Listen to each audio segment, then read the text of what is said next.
Hi there, traders. This is Brad Gilbert with the Daily Market Insight for the 1st of July. Now, apologies for yesterday. I was having a few issues with Metastock, so I couldn't give you an update. Now, it's a bit of a shame because the sort of current move that we've seen was sort of a little bit televised. This whole global growth situation where, I mean, you've got a number of countries going back into lockdown for third, fourth time, whatever it is. The US dollar has become the safe haven once again, probably the only economy that's really sort of moving along. And the dollar is starting to move, I wouldn't say aggressively. It's actually, if you look at this chart here, it's a little bit sort of elongated. So you can't really see the dollar index, how it's sort of starting to move higher. Let me just take you across to the charts here. So you can see the dollar trading sideways and then really starting to get a boost. Now, the good thing about this, looking at the charts for 30 odd years, this move is starting to happen right outside of, the Fed meeting, the non-farm payroll, CPI. So it's a shift. It's more of a shift. It's planned. It's not like a volatile sort of reaction to something. So this to me looks like we could be on the move of a big dollar move.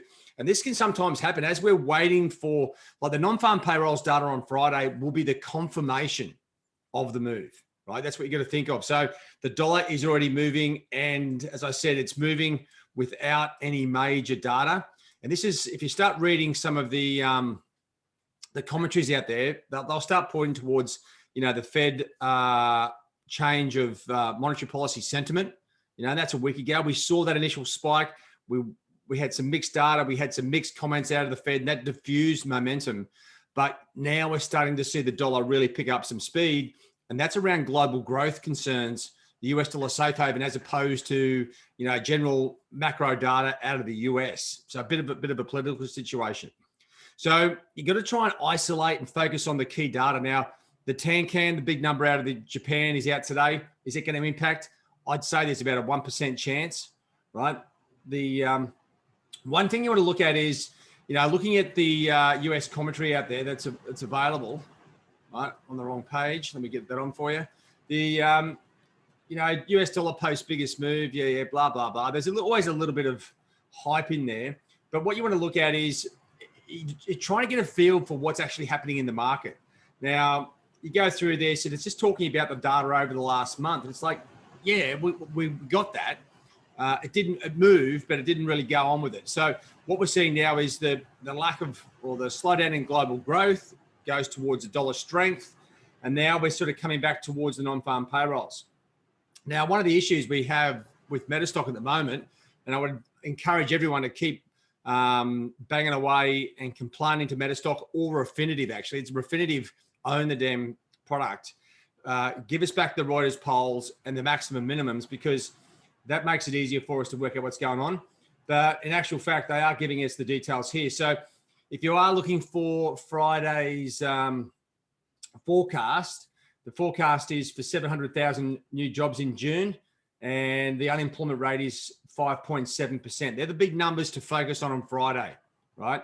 So we've got a structural shift in the market, and that's why the dollar is moving topside, and all these other pairs are moving to the downside. Now, if I give you a look at the weekly charts, or the daily charts, I should say, you'll get a better idea of what's actually happening. So you can see here, I mean, the dollar index has broken higher. It looks like there's a bit of a double top around 92, sort of 45.50.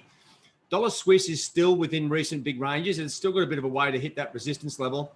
Dollar yen still cruising topside. Dollar CAD is about to sort of break out again.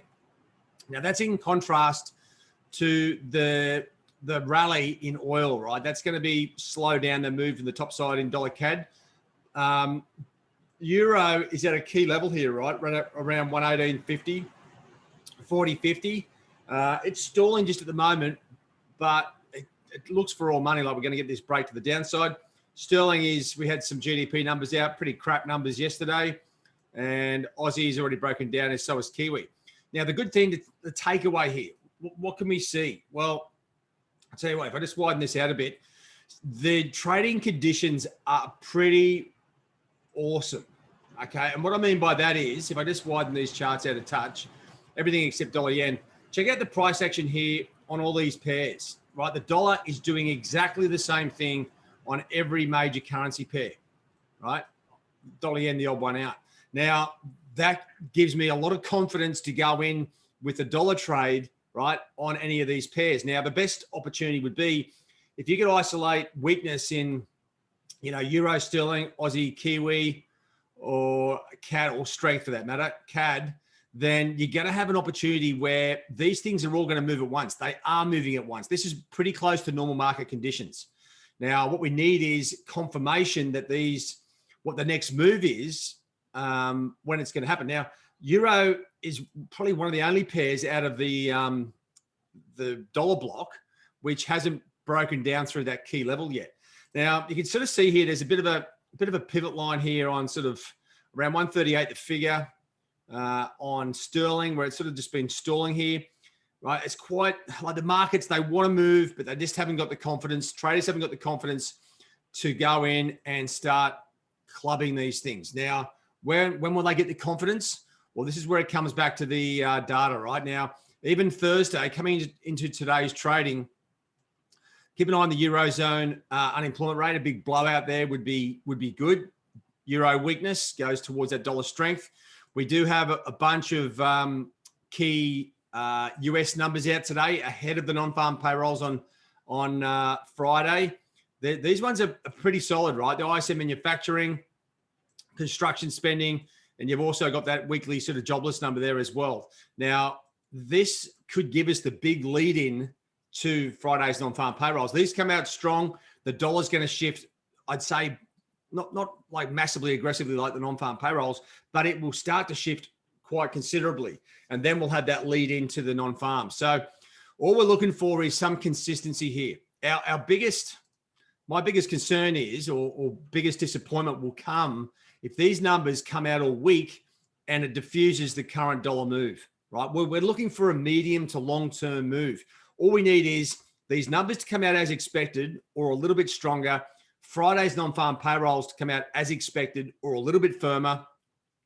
And the dollar is going to take a good run. And I can see, easy 2, 3, 4, 500 points on these other pairs, especially because the global growth concerns, right? There's still a lot of concern, pandemic, lockdowns, etc., especially in Australia. It's gone a little bit nuts. So just keep an eye on that. Now, what are we getting out of the other markets as far as opportunities go? Well, equity markets aren't giving us much at all.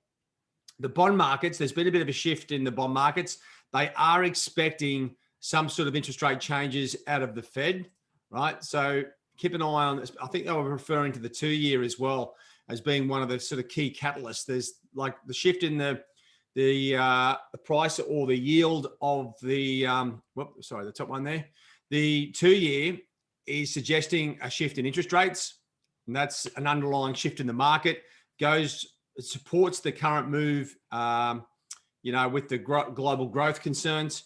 I can only see the dollar sort of rallying at this point, barring these numbers all coming out crap, right? So the idea would be focus on your technical setups, look for the pairs with the best setups.